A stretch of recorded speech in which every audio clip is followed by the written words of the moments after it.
Various interpretations have been given to the passage in Genesis 6, where the sons of God take the daughters of men to procreate what the Hebrew calls Nephilim, translated in the Greek as giants.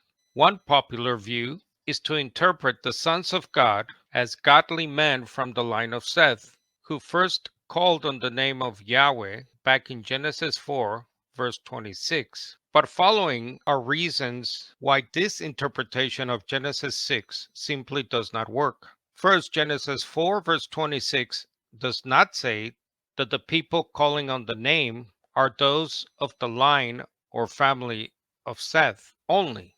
And the text in Genesis 6 does not say that the daughters of man were evil, ungodly women. And this begs the question as to why faithful sons of God would go and seek after faithless, ungodly women in the first place.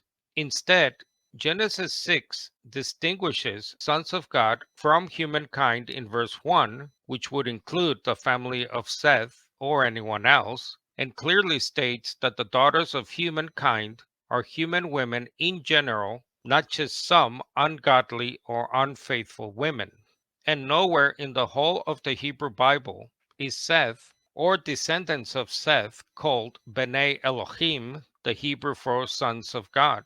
The fact is that the word Adam, as used in verses 1 and 2, is given two totally different meanings by those who hold to the line of Seth view. For example, in verse 1, Adam is a broad reference to all of humanity, but then in verse 2, it is a narrow reference to some daughters of wicked humans only.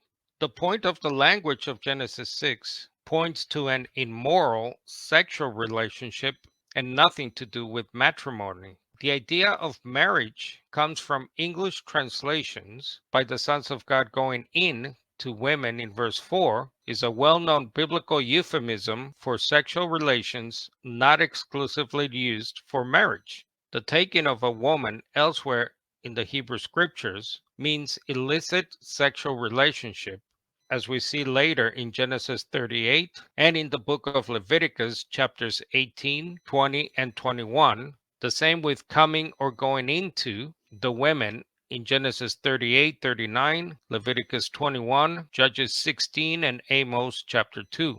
And at this time, there is no command whatsoever against marrying certain people, as we see later under the Mosaic system when it comes to Jews and Gentiles.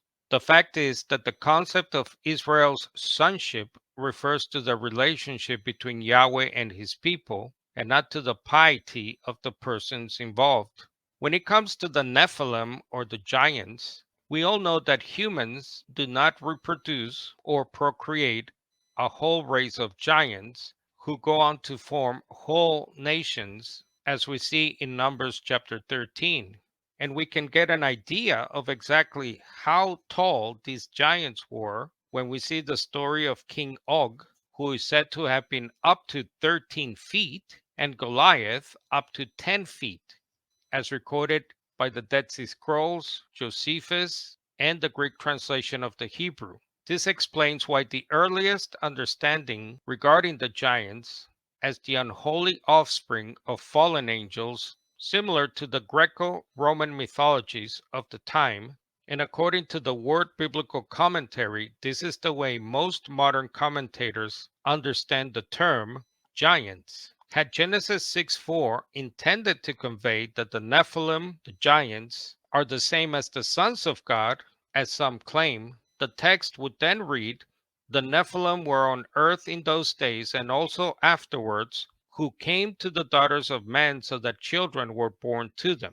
Lastly, the objection to sons of God as fallen angels view is based on what Jesus says in Matthew 22:30, for in the resurrection they neither marry nor are given in marriage, but are like angels in heaven.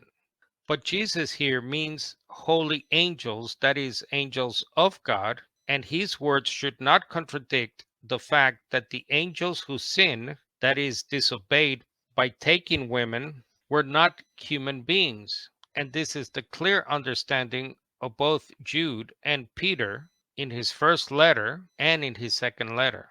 And although angels are spirits, the word does not mean angels do not have a body. As we see in the Old Testament, angels can also become very physical. For example, in the story of the three men with the angel in Genesis 32. And although the typical Hebrew word for angel, malak, is not used in Genesis 6, B'nai Elohim elsewhere is used for angels at least 6 times in the book of Job and in the Psalms. Compare these with the figure seen in Daniel 3, who at first is identified as a son of God or a son of the gods, and is later called a malak, that is, an angel from God, in Daniel 3, verse 28.